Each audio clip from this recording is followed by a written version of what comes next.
Hey folks, thanks for joining me for this episode from the EmbellishPod. If you got here by chance, please take a moment to hit the subscribe button. Hopefully I can be found on any podcasting platform that exists. And if you can't find me on a platform, send me an email at embellishpod@gmail.com and I'll get that taken care of. You can also find video versions of this podcast on YouTube. You can find all of my links on Instagram at EmbellishPod or TikTok with the same handle. I have a website. It is www.embellishpod.com. It's a place to pick up these links, episode details, and more. Today I have Kenny Coleman joining me from Bourbon Pursuit, from the Pursuit podcast, from the Pursuit Spirit series, from a whole host of things. And he's kind of one of the grandfathers of whiskey podcasting. And we have a really, really fun conversation about podcasting, about whiskey, about building brands, and a whole host of other things. And I hope you guys enjoy today's episode.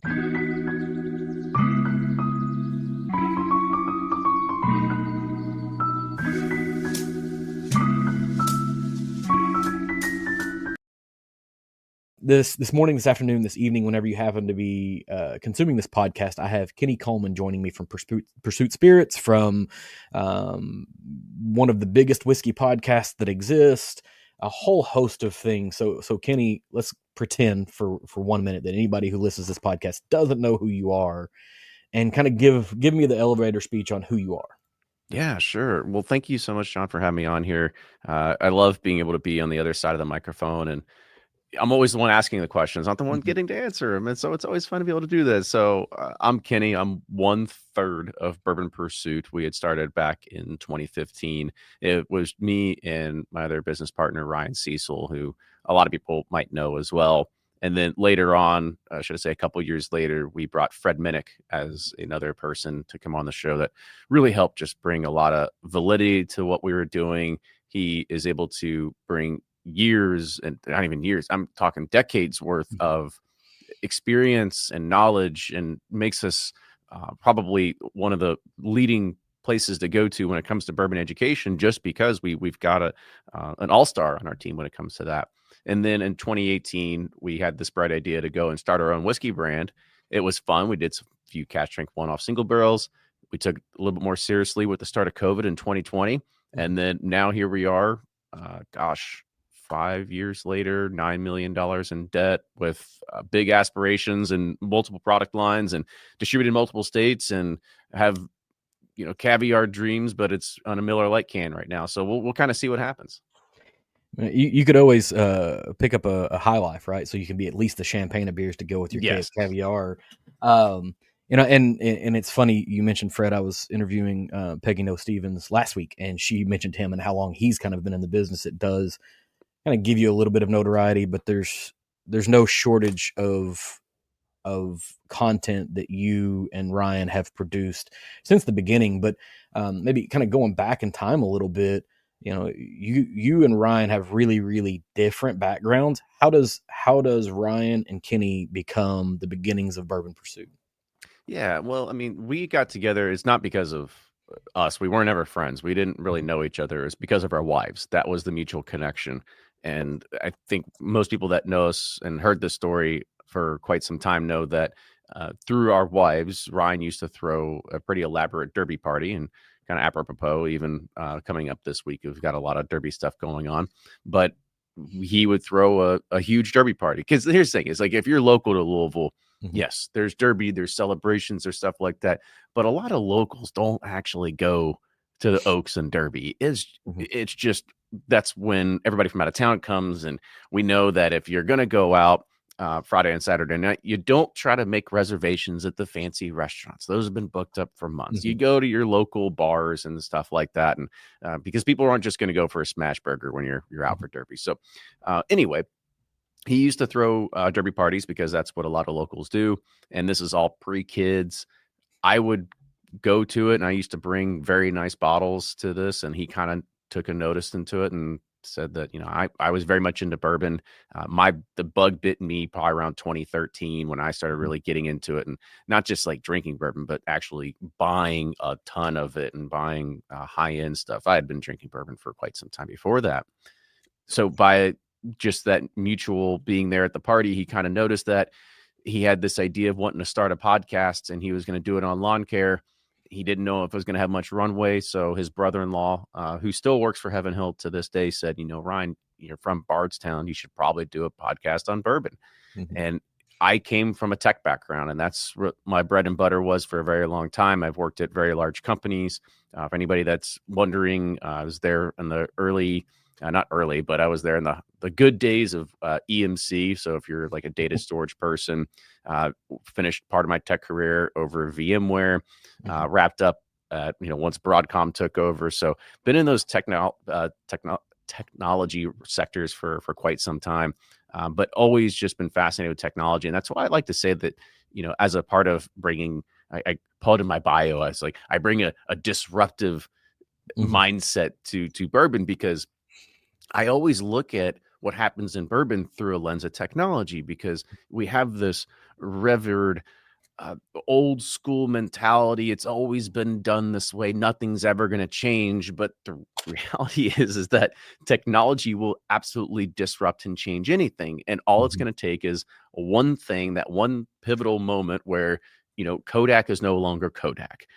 We can take down all these sort of lessons over time that this is what technology happens. It can disrupt any industry at any time. You just don't know when it's going to happen.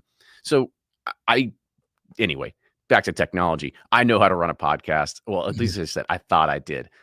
I learned a lot through the process. Our first 100 episodes are absolute garbage. So if you've never heard of me, never heard of Bourbon Pursuit, I would say start from the very newest ones and work your way backwards.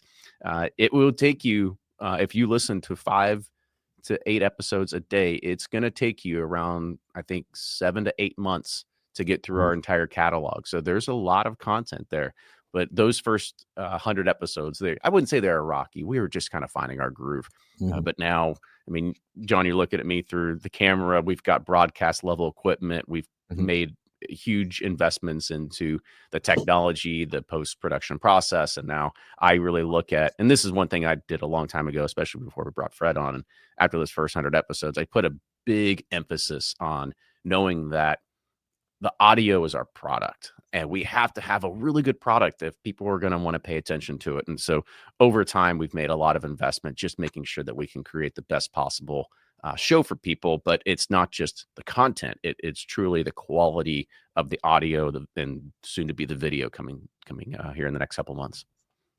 Yeah, you're exactly right. And, to kind of put it into perspective, right, if you're hopping into the podcasting world in 2015, there was a lot of people doing podcasts, but they weren't necessarily at the popularity level they are now. And you can get by with bad video from 2015 to probably about 2020, maybe 2023. But bad audio, you're going to be out there, right? And I think everybody says their first 100 episodes or so is probably some of their worst, just sort of finding your footing. But I like the concept of looking at bourbon through a technological lens, because you're exactly right. And even if we take it back to sort of its birthplace, distillation was a methodology to preserve crops over a long period of time, right? It is ancient technology, but as the United States industrialized, so did bourbon, right? So it kind of follows the industrialization, which is going to be technology disrupting how bourbon was made, because it went from an on-farm product to an off-farm product where you're shipping your grain to someone else, they're distilling it, maybe you get it back, or maybe you sell it on a marketplace. And then there's, conglomeration and, bottling lines and mechanization and, getting it to kind of a certain level. And now we're looking at places like Whiskey House who are using AI to kind of run a whole operation with maybe a half the staff, a third the staff. So technology lens, I'm with you. I work in software day to day as a product manager, so we all kind of lean in that direction. But if I go backwards a little bit, right? You started in 2015, you started your brand 2018, 2019. I'd love to hear about sort of the specific moment when you were you thought, hey, we have full-time jobs. We also have this really busy podcast / website thing. There's some kids involved. There's some marriages.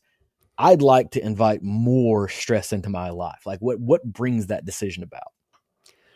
I don't know if it was like a decision. It just kind of almost felt like a natural, and that I always use this as a kind of part of the story, because people assume that you start a podcast on bourbon, you're eventually going to come out with your own bourbon.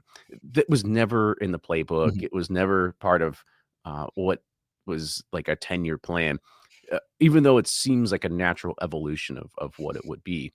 Uh, it was one thing that led to another where one door opens and you're going, well, we might as well see what we're going to have here. And if it makes sense to us, if it financially, whether it's reasonable, whether it's not, because, the podcast, we have it really running like a well-oiled machine. I use that phrase a lot because we know that we've got our 3 episodes we release per week. We have our recording schedule for it. Is it a lot? Yeah, it's a lot of work, but it comes down to knowing not that we can bank a lot of the content and we can get to it, and we have our production schedule. So it's easy to get to it. Knowing that we sort of box these things out, then we can go ahead and bring on other things. So and by the way, we're starting the brand, it was never to the point where it is today. It was picking out cask strength single barrel. We were already doing that as a part of Bourbon Pursuit with our barrel picking club, going to Jim Beam and picking Knob Creek barrels, or going to Four Roses and picking barrels from there. So traveling down to Memphis for a couple days to go and taste through 50 barrels, eat some ribs, sure, just seemed like a kind of fun little getaway. And I was very fortunate with my tech career. I know that it's not like this for most people that have to go to an office or a regular job. And, obviously you're here too during a working day as well, is that you get a lot of flexibility and freedom in the technology side, is that, you can work at any time you want. So if I need to start working from 6 p.m. to 6 a.m., like, I can do it. It just depends on, like, I know my work, I have to get it done for my deliverables. It just doesn't matter what time I get it done at. So having that flexibility to go and just go off on a whim and go do barrel picks and go do whatever, that's fine. Sure, I can miss a meeting every once in a while, but I just can't make a habit out of it. And then Ryan, he owned his other businesses, so he had that solo entrepreneurship sort of mentality anyway, so he could kind of just go off on a whim. But that was it was just kind of like one thing that led to the next. And when we started taking the United project a little more seriously, and that's what we had been doing Pursuit series, which were our cask strength single barrels. They're one-offs, fun stuff to do. We did about 20 or 30 of them. And that was our broker at the time. And he said, guys, you got to come out with a scalable product. This is fun, but this is not a real business. And so we said, well, we've got to test the waters with something. And that's how the United project was born, by being able to find different mash bills, different states, different barrel types, everything like that, and bringing together, create our own flavor profile. We started that with 10 barrels, and we have, up until I would say 2 months ago, we finally started paying ourselves. So if you're looking to the trajectory of what it's like to start a whiskey company, just know that we started from 2018. We didn't pay ourselves until 2025, and that's taken a massive pay cut coming from the technology side. So just kind of keep that in mind if you have any other dreams or aspirations. They say if you want to make $1 million, start off with 10 million. Yeah, that's the case for bourbon, for farming, for just about everything. For about anything, yeah. So anyway, we just kind of we said, if we have 10 barrels and we can do 2,000 bottles, well, let's go ahead and start thinking long term, strategically. Let's start putting this in spreadsheets and figuring out, all right, if this is my new make cost, this is what my return is going to be at 4 to 6 years.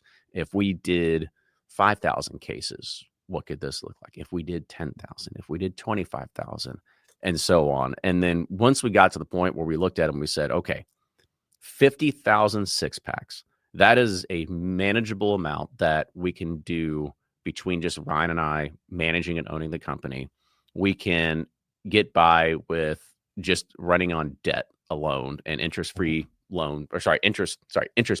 only loans. Yeah, interest-free loans, that'd be nice.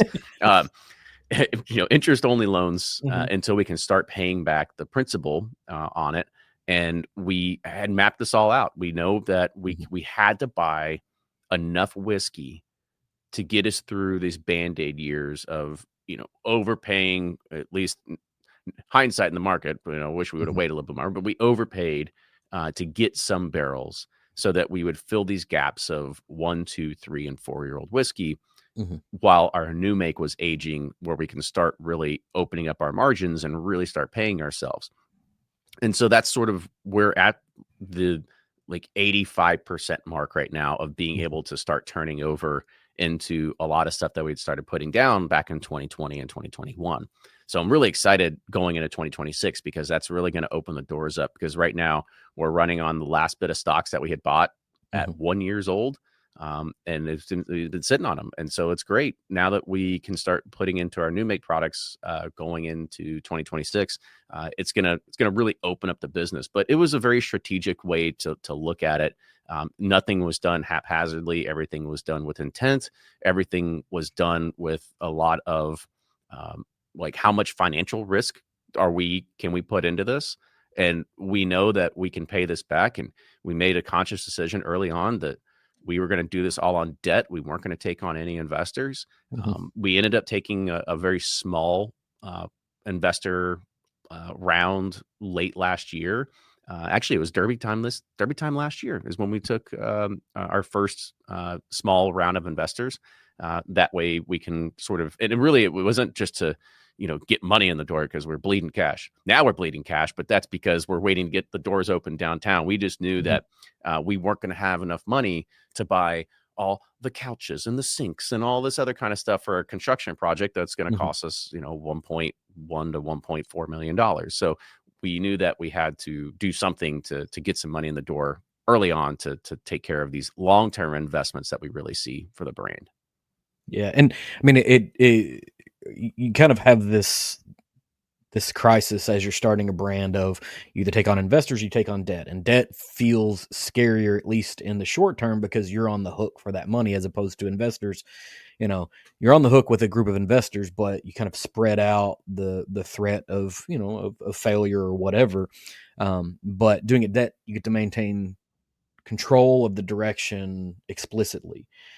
It does make a ton of sense, and I hadn't really kind of thought about this. You framed out, take on some investors to help out with the depreciable assets that you're going to put in a physical location, as opposed to the appreciable assets of the barrels. Right, the barrels gain value over time, so having a debt against that's not necessarily as concerning as having a debt against a couch, a chair, a table, a bar setup. Those things immediately lose value the minute you put them in the building. So kind of leverage that against angel investors. It makes tons and tons of sense. So let's talk about that a little bit, because I've physically been to the not downtown location, got to do the, bottle your own thing, and we can talk about that eventually. But you guys are working towards a spot in downtown Louisville, which seems to be becoming the urban bourbon capital of the world. Tell me about that move. Yeah, and we are, as of the date of this recording, probably T-30, T-40 days from opening. I walk through the building this morning. I typically have my daily disappointment where I drive downtown and I walk through it just to see what's going on. Happy to say that at least this morning, the entire place, or my first floor and the basement, were completely covered in drywall dust, which means that the drywallers did their job. They got done. So the origin story of why we even decided to open a spot downtown was we needed a warehouse. We needed something to essentially get rid of the excise tax that we were paying at Bardstown Bourbon Company. For anybody that doesn't know, excise tax is the taxes you pay when your whiskey or your alcohol releases from bond, and you have to pay the federal government taxes on it. And it's, if you were a t-shirt manufacturer and they said, you know what, just because you make t-shirts, we are going to charge you, 30 cents for every t-shirt that you produce. Why? No reason why. It's just going to go help fund everything. And so it's a sin tax. It's whatever it is. You can't really get away from it. But what we were paying at Bardstown and versus having our own location, we were going to reduce our cost about 80%. And so by getting our own location, that meant finding a warehouse, finding a way to kind of have back-end operations. And I just knew we needed to have something.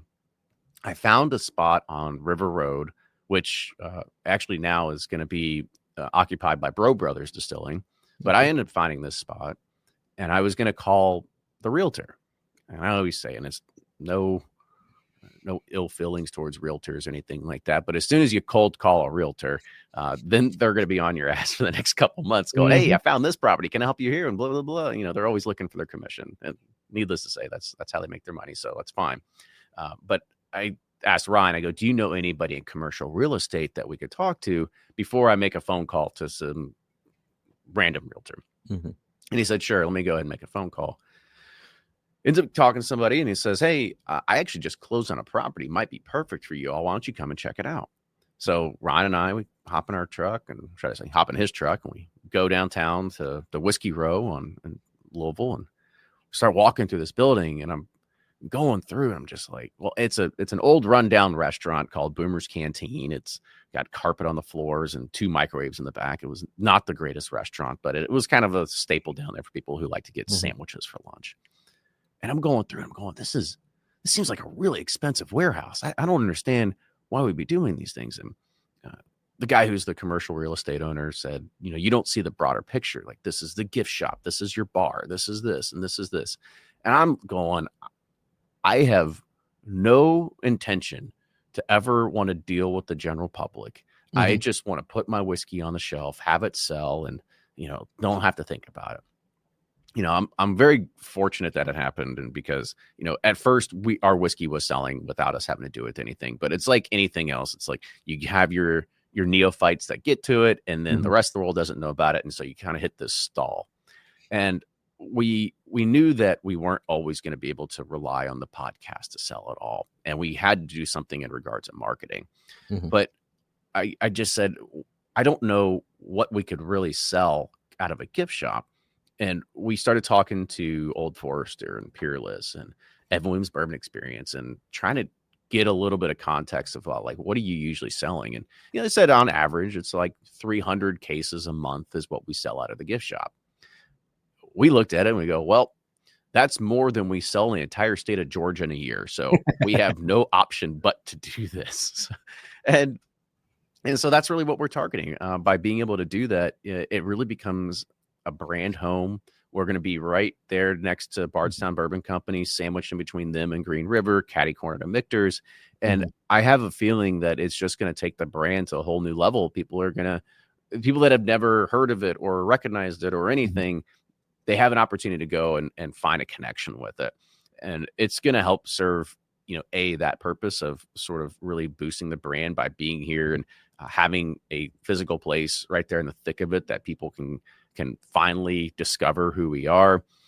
2, it's going to help us reduce the need to leverage distribution channels, because I'm sure that if you've listened to the podcast and you've listened to other people complain about the 3-tier system, it's not all fun and rainbows and it's not all jolly, and it's the hardest thing that we've ever done.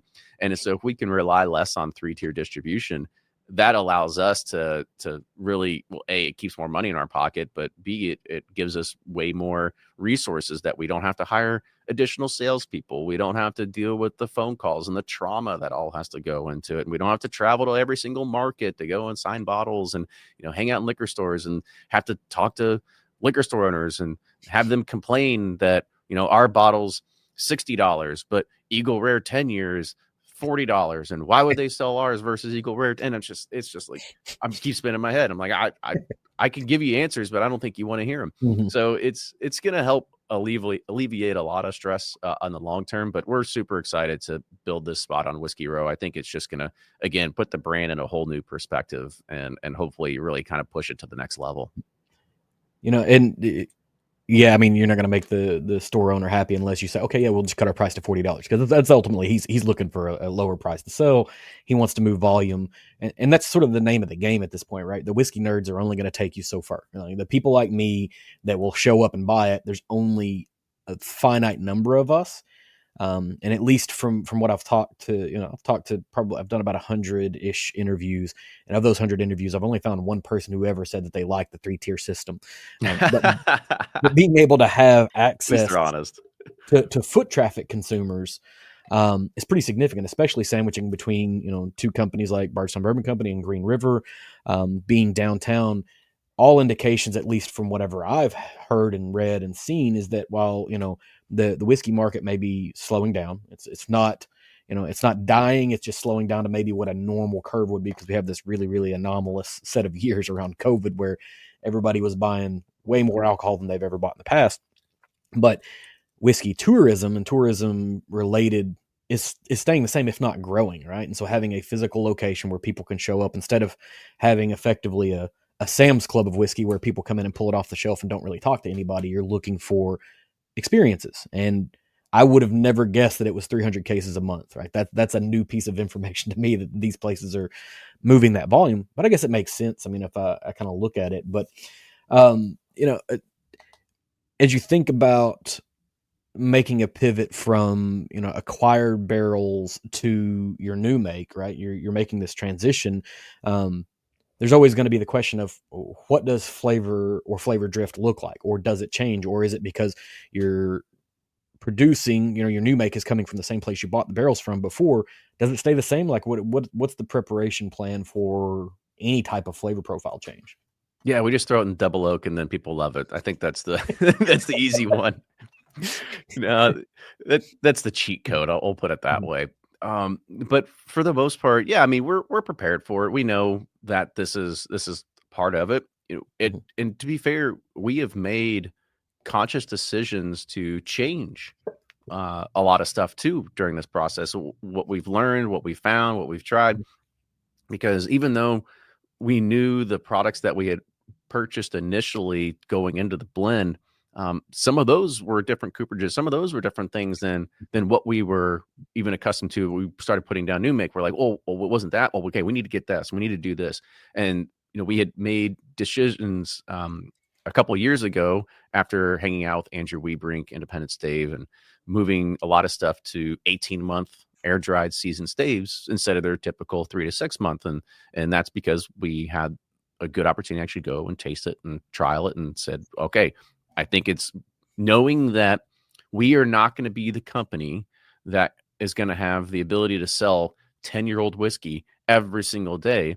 Mm-hmm. We have to make a really, really damn good product between 4 and 6 years. Like that's the only way we're going to survive. We can't wait 5 more years of just taking on debt and waiting just to, have an age statement on the bottle that people are going to be like, oh, wow, there we go. This is what I'm waiting for.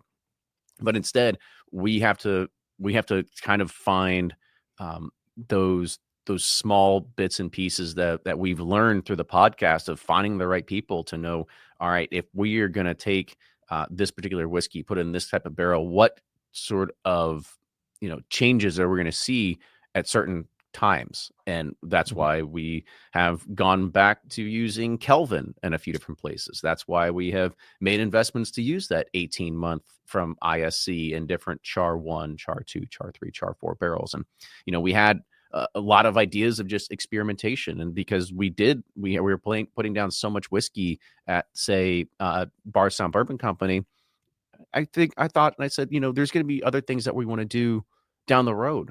People are going to want to taste the difference between the same exact whiskey aged in the same exact warehouse, but it was different char levels. And let's experiment. Let's talk about this and let's build this into our profile. Because I hope we don't mess up, but that's typically like what could possibly happen. Because you always hear about char 3 and char 4 being the ones that everybody goes and buys and just does because that's just the industry norm, it's the industry standard. But when we started hearing that char 1 actually creates a better profile at a younger age, well, we made another conscious decision to say we're going to switch about 40% of our production over to char 1, just because we know that we don't have the luxury of waiting 6, 7, 8, 9, 10, 11 years. Let's go ahead and let's see if we can sort of hyper scale this at, say a 4-year. If we can make a really damn good product at 4-year, our United product is not age stated, and it's not to say that, nobody really wants to see a 4-year age statement of product. Let's be honest with you. But it's all between 4 to now getting 7 years up into there.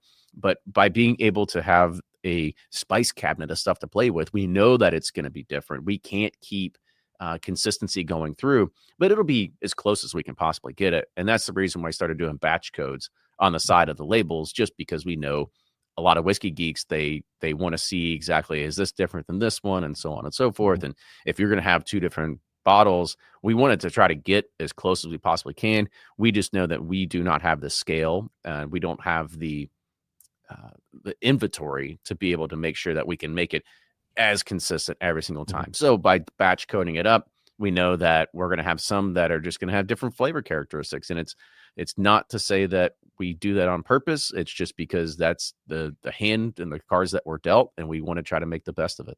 Mm-hmm.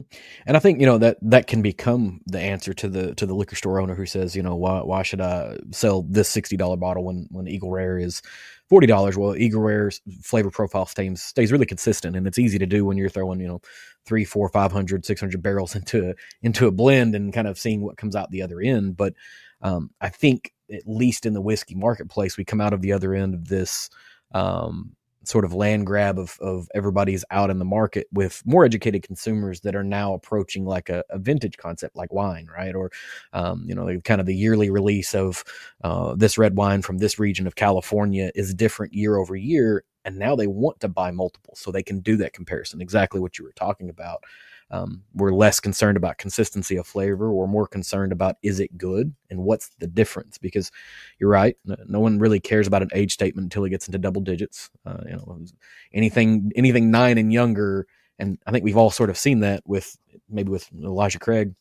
Anything under 10 starts getting slapped around as terrible. And it's not, there's really, really quality product in that place, but the consumers don't care about it as much. But do you think that maybe from a brand perspective, because you have this really, really rich set of information that you got and are continuing to get through your podcast, that it puts you in a unique place to pivot branding, pivot styling, or whatever, based off of doing a week over week critical analysis of what's happening in the marketplace? Whereas, you have marketing teams that are doing this, but I don't think they're going nearly as deep as Bourbon Pursuit does.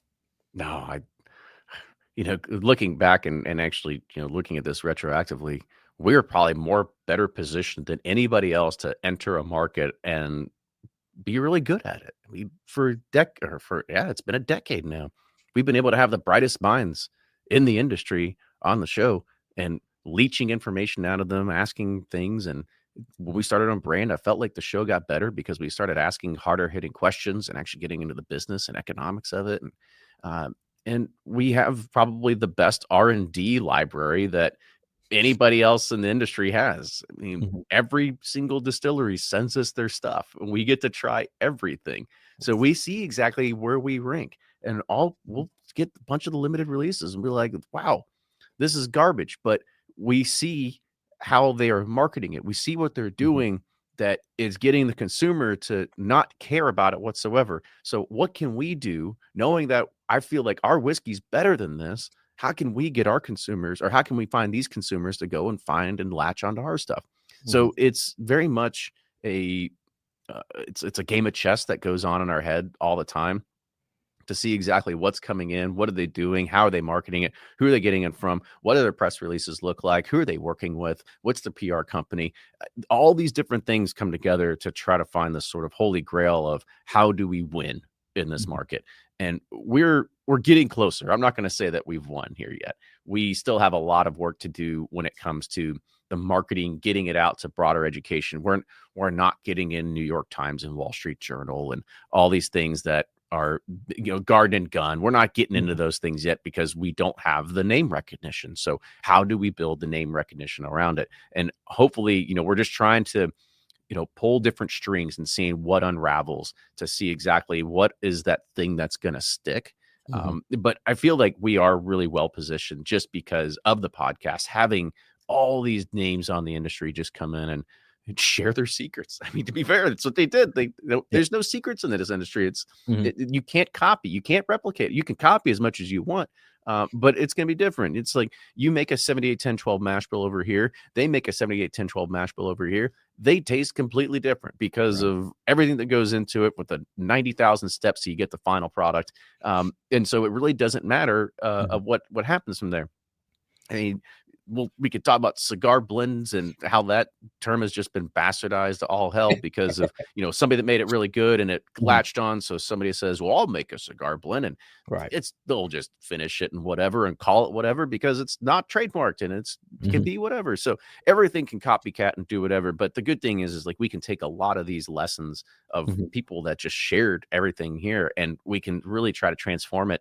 And we've been leeches. Like, Mm-hmm. I'm not gonna deny it. Like, it's been really kind of cool that we have this very unique perspective in the industry of having all these people come together. And that's what I think has been cool about Bourbon Pursuit, is that we've kind of been a little bit of a glue. We're here today not because of me and Ryan. We're so smart, and we're the best things that ever happened to bourbon. No, that's not it at all. It's like we have been able to uh, help boost the industry. I felt like we've been a big advocate for it, Mm-hmm. taking the stories of people that are behind these brands and sharing it to the world. We stand on the shoulders of giants at the end of the day, of being able to, they really paved the path. They carved this way. We're riding coattails, whatever analogy you want to use. And we're just fortunate that we're in a position now that we get to kind of come in and play in the sandbox. Mm-hmm. And we're still going to be a blip on the radar to a lot of these big guys. And I think that's fine with us. We're not trying to take over the world. We're not trying to be Jack Daniels. That's not going to happen. We just want to get a little piece of the pie. And I think there's going to be enough room for everybody when it comes to that too. Yeah, and you know, consumers are fickle, right? They're sometimes predictable and sometimes not. And touching on the cigar blend, it's a marketing term that somebody developed that really latched hold. And as soon as it latches hold, then the other brands are like, okay, let's steal this concept because it is a way to make money. And so every brand's a leech, and the whiskey industry is sort of surprising, right? You've worked in the tech industry. You likely have never seen the degree of participation and communication that happens between competitors on a regular basis. At least I haven't. It's very much like, let's keep our secrets to ourselves, but the product itself, that, or we go just acquire them. That's right. Yeah, how it works. it's either acquisition or stay secret and try to burn them to the ground. Whereas in the whiskey industry, your rick house collapses and somebody else says, hey, we can help you out for a little while until you can get back on your feet.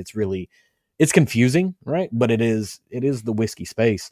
Kind of thinking about the Pursuit line and having somewhat of a vintage approach where you've got your batches so you know what's happening. That's sort of understood with that particular label, that particular SKU. Everybody that buys it, or at least most educated consumers that buy that, know that. You guys have launched a couple of new labels in the last few months. Are those going to be number one, what are they? Number two, are you going to try to keep those as homogenous and neutral to their actual original state, or are those going to be a vintage concept as well? Yeah, so we've got a few different projects that are happening. One, so the United project is actually going to be expanding a little bit. I should have been smart enough and actually grabbed the bottle and brought it here on camera, but we are going through a big packaging change, and so we're excited to start rolling that out. That'll happen hopefully by the end of May. We'll see what happens. Might be in early June. We'll see how far we get along. There's still a lot of other bits and pieces that have to come together, but with United, we had done everything at 108 proof, and there's a whole story behind there because we thought everything was blended perfectly at 108 proof. It tasted well, and that's really where the showcase and the whiskey really shined. But we kind of found out later on that we were really missing two big sides of the market. One is all the whiskey geeks, right? Give me cash strength or give me death. Right. And then two, you have the broader market that won't drink anything over 100 proof because they think it's just too hot, it's too much, and they just want smooth. So we are going to be actually rebranding United, both the bourbon and the rye, to be 88 proof. And then we're going to have a United 108, which is our OG version of it. And then we're also going to have United barrel proof for bourbon and rye. So I'm excited that we're going to be releasing those here in the next month or two, just to make sure that we're hitting all spectrums of where we need to be. I feel like we're going to be the Weller foolproof line at some point, or because you get the green, the red, the black, and blah blah. So we'll see what's going to happen there. And then we're kind of in a cool situation because the place that we're in currently, John, you said you had come and done the whole shebang. And when you were here, you might have heard a little bit of the rumbling of the stories, and you might have seen some of the old labels that are in our hallway that are framed out there. And we didn't really know when we rented out this building at 1700 Melwood that it was the former home of Melwood Distillery. And as I started uncovering, and here's the thing is like, if we would have landed anywhere else in the vicinity of Louisville, we probably would have been on an old defunct distillery ground, because through doing a lot of this research, I found out that, prior to Prohibition, there were about 500 distilleries in Kentucky. There were around 200 just in the 5th district, which included Louisville, Bardstown, Oldham County, and Jefferson County, and some other ones around there too. But there are about 30 to 34 that were just on Whiskey Row. So there's a lot of just distilling history that's around the city. So when I started uncovering and finding that we're on the grounds of Melwood, I just went on a deep dive and just started uncovering as much information, telling the story. And I always give a shout out to Chris Haynes. He's a Patreon supporter. And as soon as he heard the story, he went even deeper and started finding a bunch of the stuff on eBay and different auction sites and whatnot, and hand delivered some of the original labels, newspaper cutouts, vintage empty pint bottles and whatnot. And that really kind of said, we're in a very unique situation that we can talk about this because it's not our history, but it's becoming part of our history. Like we're helping resurrect something on the grounds where we stood. And the one story that I love to talk about with the Melwood brand is that they were mostly a lot of brands were at the time, they were mostly contract outfits. I said 200 quote unquote distilleries in Louisville. They weren't traditional distilleries. You had some major producers, but then you had a lot of people that were rectifiers, that were blenders. There were people that did that. And George Garvin Brown was one of those people. George Garvin Brown used to buy his whiskey from Melwood to be blended and bottled as different labels. And that's before they ever held and owned a distillery. They didn't actually own a distillery until after, or should I say, right before Prohibition started, because that's when the Whiskey Trust was buying up stuff and so on and so forth. And they had to make themselves able to kind of get through that hump. But the good thing about that is like that we had like uncovered bits and pieces, and we said, okay, there's story, there's history to tell. The good thing is like the artwork's already done, so we can go ahead and redo this. So that's the easy part. Then it became, well, how do we keep this authentic? How do we make this, I'm not going to go buy a bunch of MGP and throw it in the bottle and be like, hey, we did it. Right. I said, this Melwood was the home of Bottled and Bond. It was one of the original brands. Rudolph Balke, he's the one of 3 people that traveled to Washington, D.C. to make sure that the Bottled and Bond Act got passed, since it had been bouncing around the halls of Congress for over a year. He actually went to Washington, D.C. and make sure that got passed. He's a big proponent of it. And the Melwood line was all Bottled and Bond. And so I said, well, we've got to do a Bottled and Bond product. And it's got to be Kentucky. Like there's no ifs, ands, or buts about it. And everything that came out of here was all Kentucky. And so I want to continue to see everything be a Kentucky straight bourbon whiskey or Kentucky straight rye whiskey coming out of this particular line. And so we were able to, and that's the great thing. Maybe it's the bad thing and the good thing about this right now is like, even though that barrel prices are going down, but it opens up a whole catalog of stuff that we want to find interesting that we can come in the door and we can put them underneath this line. And that's really what the Melwood Legacy Collection is about, is not only do we get a chance to kind of talk about history, but we can find interesting and unique barrels that become available, and we can put them in these sort of one-off things. And so our first 2 releases is that we had the Melwood Bottled and Bond, which is a 6-year-old product that we put out. And then we have Derbytown, which is a 7-year-old cask strength Kentucky straight bourbon whiskey, and that is part of our 78-10-12 mash bill that we use from Bardstown. So it's using products that we already have in part of this, and so we're finding unique ways to kind of use our existing stocks to help put it into kind of like unique and fun packaging. And it back into doing everything with intent. I didn't want to do what a lot of other people do and just there's nothing wrong with it. It's the easy way to do it. It's like there's a lot of just standard glass out there, and you can put it into a wine bottle and you can put a cheap cork on it and whatever. And I said, let's be very intentional of the packaging, because when you have it on your shelf, yeah, the whiskey's gonna be good, but I really want the packaging to stand out. And so we wanted to really mimic a lot of the pre-Prohibition style pint flasks, and that's really what we did. So it has it's a modern aesthetic to it, but it still has this vintagey fun vibe to it. And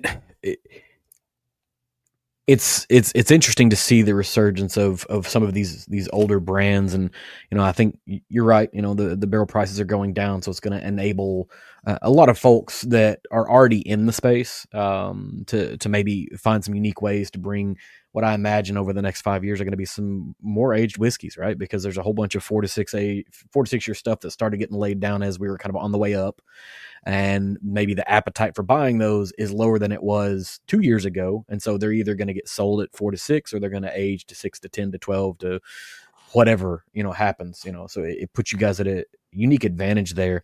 I know you're probably in a position where you really wish the build out was done prior to Derby weekend, because having a label of don't get me started. It's trauma every single week. Yeah.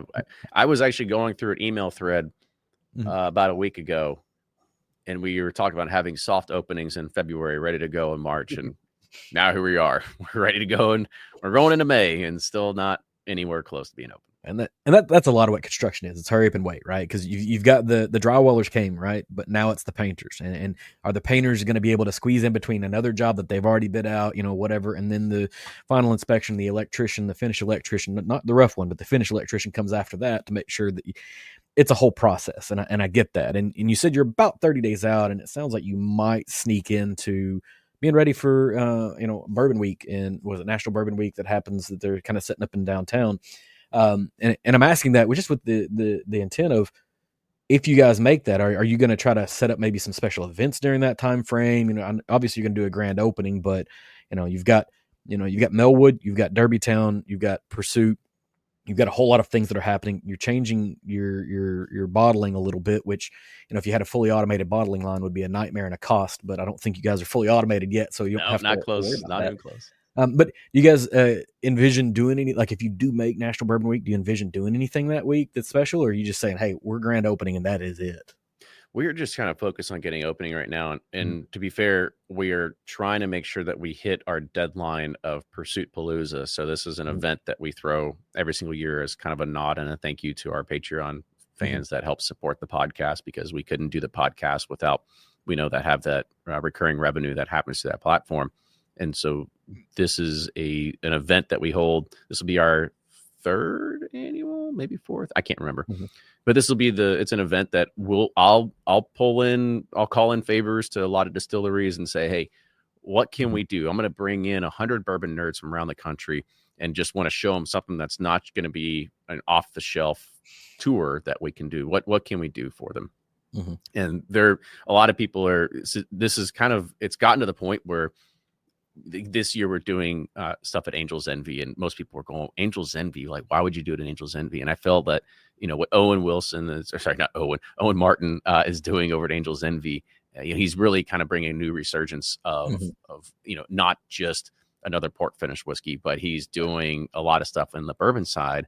And I said, this is a good opportunity to kind of really showcase stuff. And so when I just told Angel's Envy, I said, hey, I'd love to have Palooza and do something, and they said, love it. Well, we're not going to charge you anything. Let's just go ahead and we'll figure this out. We're going to roll out the red carpet. But by doing that, they see the value of being able to take, somebody that might have written off Angel's Envy for a very long time and turning them around and making them fans once again. And getting the opportunity to go and talk to my buddy Josh, who's GM over at Heaven Hill, and being one of the first people that get to go and see the new Heaven Hill Springs distillery.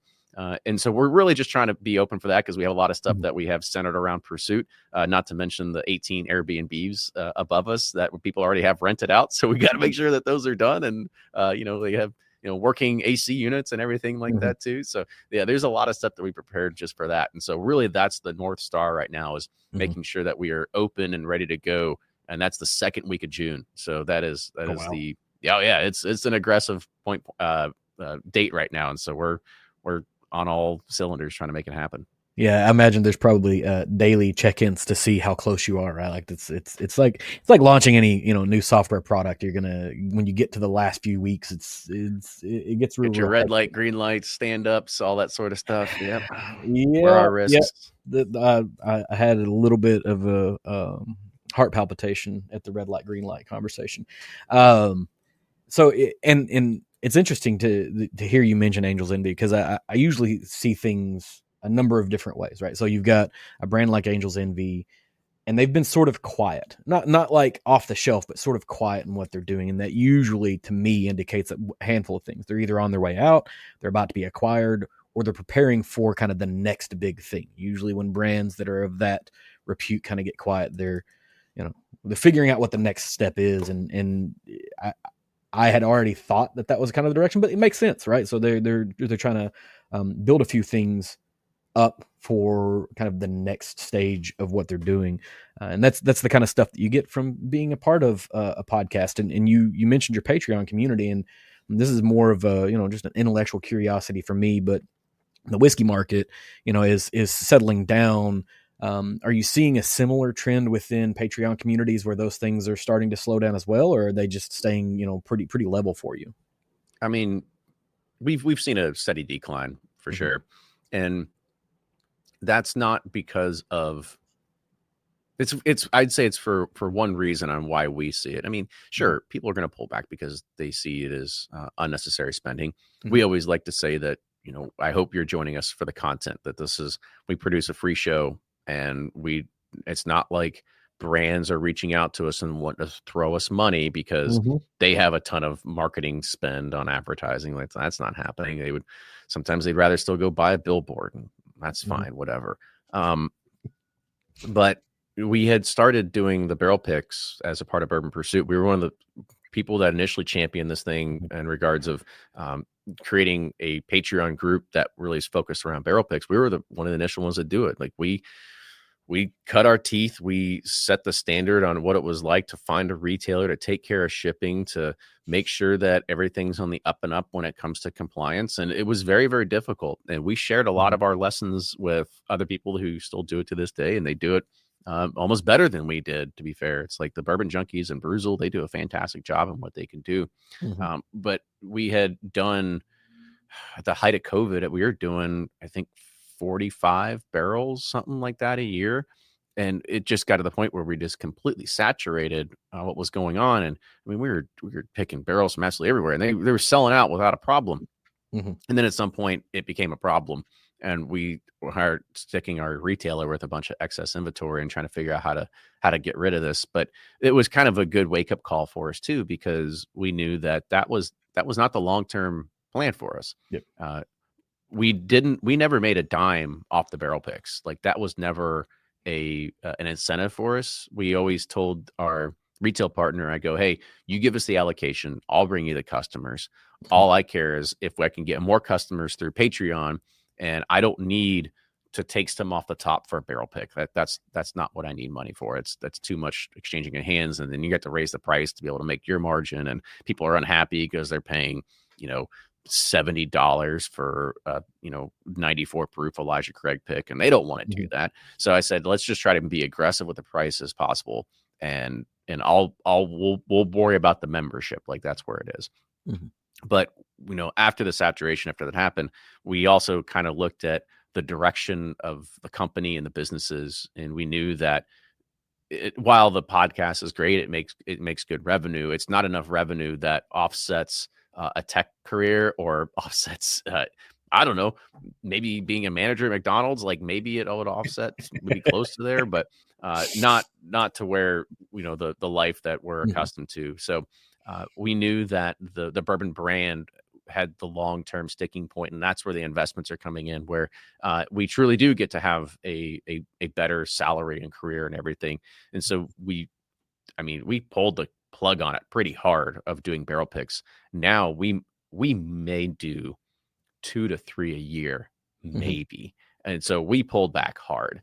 And by doing that, we lost a lot of people on Patreon. It's probably about maybe 35 to 40% less than where we were at the height of it. But that's fine, because I know that the people that are still there, that are supporting us on Patreon, they're doing it for the right reasons. They're not doing it because they want extra stuff out of it. They're doing it because they love the content. They do it because they know the muscle and the grit and the time, the sweat and the tears that all go into building this content that they get for free.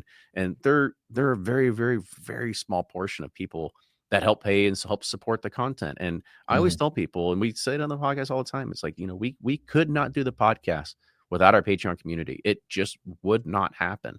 And so I'm very thankful for all of them that donate their, their hard-earned dollars, even down to $5 a month. I mean, it truly means a lot by being able to have that be the, the rocket fuel that we need to help not only keep the podcast going, but it is a part that is kind of building into the marketing engine of Pursuit Spirits. So would one exist without the other? I don't know. We'll see. Time will tell when it comes for that. Yeah, and it sounds like you probably learned a lesson that most brands just inherently knew that were already making whiskey, is that you don't really make any money off single barrels, right? They're a thing, they're a marketing arm, they're a whatever else. But it got real hectic because I was a barrel pick member for a while from you guys, and the pricing was always reasonable and it was always great. But then you end up with 300 bottles of single barrel picks, right? And now you're kind of overwhelmed, and then you see the 10 or 12 channels, whether they be podcasts or YouTube channels or social media groups that are doing picks. They're all dropping the exact same brands at the exact same time, and you're having to kind of play the game in between those things. And you guys shifted into, okay, yep, that's a thing that still happens, but we're really focusing on our own brand, our own marketing, our own kind of whatever. And we're pushing up on time, so I want to be aware of that. But if you think about, the podcast is kind of what put you where you are, right? If you think back on the journey as a podcast host, was there a particular moment where you kind of put in your brain as a milestone of it's, industry recognition, it's a particular guest, it's a shipment from a marketing company that came to you and you said, we're here. We are actually, actively a member of this? Because anybody who does a podcast, they sort of have a time whenever that happens, or they haven't had it yet. Kind of what was yours? That's a good question, because now that we're on the supplier side, I know we get people all the time. They're like, hey, I run this YouTube channel. You should send me samples. And I go, I never once, as we were building Bourbon Pursuit, asked for handouts. It was eventually when I got my first bottle in the mail, and I can't remember even what it was from anymore, but maybe that was a sign of like, hey, we did something. I mean, I remember our first advertising dollar didn't come in until a year after we started. It was a lot of trial and error and figuring things out and whatnot. I would say the moment where it felt like we truly became something that is a force to be reckoned with is probably when Fred Minnick joined the show.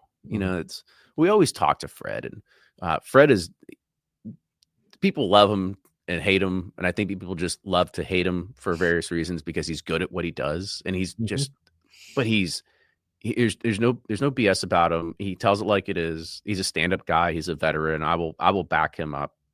Anytime somebody says something negative, and I'm always on his side. So when he joined, we always told him, because we always said, we are at the top of our game when it came to Bourbon Pursuit, and we said, if anybody could take us down, it would be you, Fred. If you started your own bourbon podcast, you're the only person that could take us down. And he was told by a lot of his PR company, they said, you need to go start a podcast. This is something you need to do. And I'm glad that we had established a friendship, but we also established a lot of the sort of like the core of what Bourbon Pursuit is and what we were doing, and the technology and the release schedule and all these things that Fred just can't do on his own. And when he approached us, he said, I'd rather join you all than rather compete against you. And that was kind of like a really good moment, because we felt really confident about sort of like where the show was going, and sort of how it was going to be able to kind of transform from that. Now we are here a couple of years later. Fred does have his own show, the Fred Minnick Show, the Fred Minnick Podcast, and so on and so forth. But he takes a different approach. He's bringing on celebrities, and we've had our hand at having celebrities on the show, which is fine. It's great, but for us as a part of Bourbon Pursuit, it doesn't really move the needle. We're not bringing in Brad Paisley fans to start listening to Bourbon Pursuit. That's not happening. But we can have Bourbon Pursuit fans listen to what Brad Paisley's doing with the world of bourbon, and it just doesn't like help jump it anywhere. And I'm sort of glad that he takes that approach and we don't, because if you've ever had to deal with having any sort of even B-list celebrity on the show, it's like pulling teeth when it comes to scheduling, and you're just going like, I'm not going to bend over backwards because Right. you can't make it today and you want to reschedule for next week. Like, I got shit to do too. So I whenever we get something for celebrities, I'm kind of like, nah, I really don't care. I don't think my audience cares either. It's just, sure, sometimes it's fun. I loved having Jim Gaffigan on. That was kind of like a surreal moment for us. But other than that, we don't chase after celebrities. We're not in that realm. So I think that was really kind of a cool moment when Fred joined. And the other, I'll throw one more out, is because we knew that what we were doing wasn't sustainable. We had been doing it for a couple years. There was no ROI. The money wasn't rolling. Yeah, I said, we made our first dollar after a year, but when you spend an extra 20 hours a week, trying to build this thing, because nobody realizes, John, what me and you are doing right now, this is the easy part, right? Sitting around talking, just having a good time. But when it comes to the scheduling, the post-production, the marketing, and worrying about, scheduling your next guest, it's the hamster wheel that never ends. We realize, like, we're spending an extra 20 hours a week on this BS and making $300 a month on some advertising from the Kentucky Bourbon Festival or the KDA just wasn't worth it. And that's when we put it out there on Twitter. And I kind of put it out there and I said, I don't know how much longer this can go on. We're going to give it a couple more months and whatnot. Mark Gillespie from Whiskey Castle, I'll give him the tip of the hat because he's an OG in this world, and said, you guys are doing great. Keep it up. And somebody also responded back and said, you should start a Patreon. And we started Patreon, and, first month, $100, and second month, a couple hundred more dollars, and started Barrel Picking Club, and kind of took off from there. And now it's, doing, $7,500 a month at this current moment for annual recurring revenue. I'm not one of those creators that I hide behind it and have it hidden. I'm all about transparency. So you want to see how well Bourbon Pursuit's doing, you can go see it right there.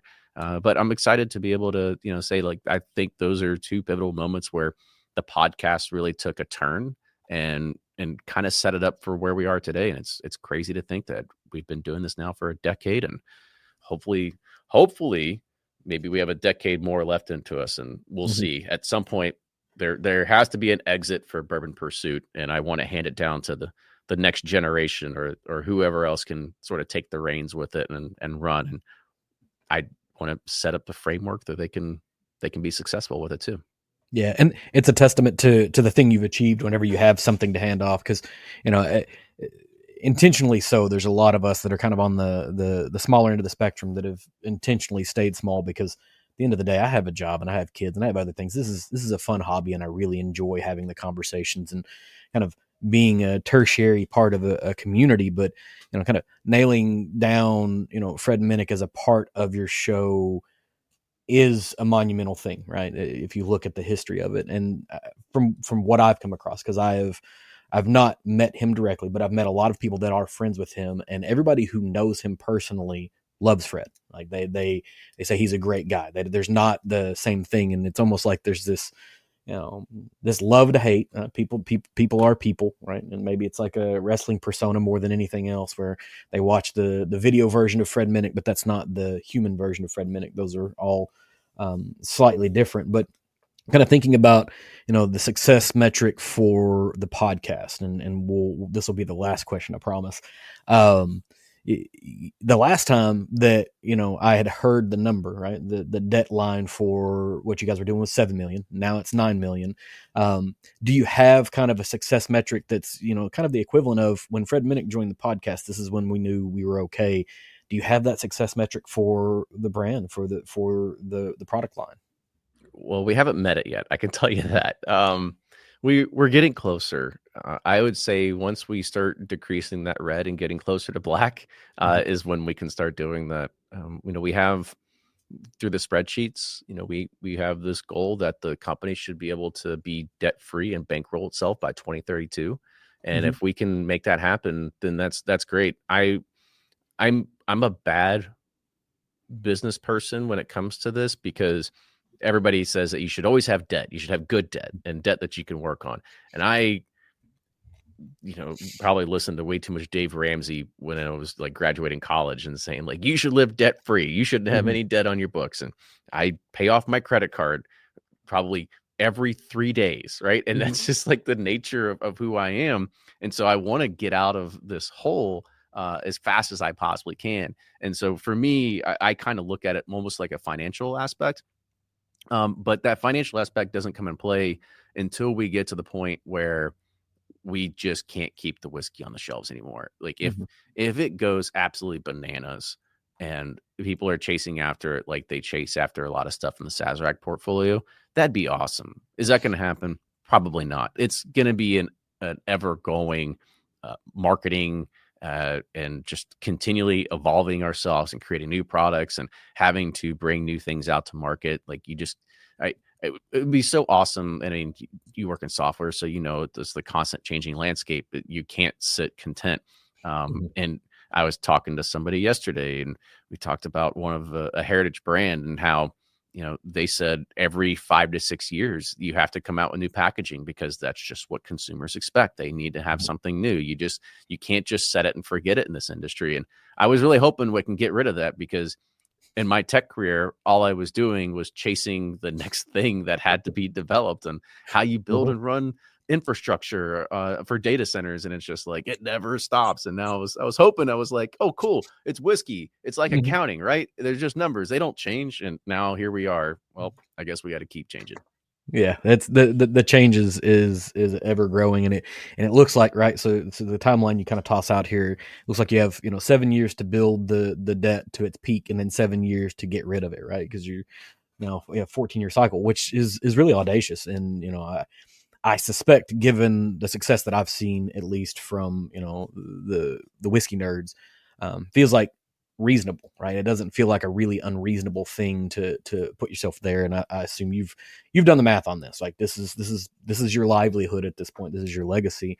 I do want to say thank you, Kenny, for hopping on. I know your time is very valuable, and time's the only thing we can't make more of. You can make more whiskey, you can make more dollars. You can't make more time. So thanks for hopping on and having the conversation with me about it. Just kind of as a note here, I think I got through 4 of the questions, the 21 questions that I wrote, and the rest of them were just part of the conversation. So thank you so much. Thanks for tuning into this episode of the Embellish Pod. If you enjoyed this, please leave me a review on whatever platform you're consuming this on, and leave a comment if possible. Hit me up on social media on TikTok or Instagram using EmbellishPod, and you can give me a follow so you can keep up with what's going on here. I can be found at www.embellishpod.com with all of my links, accounts, contact details, and more. Thanks for stopping by.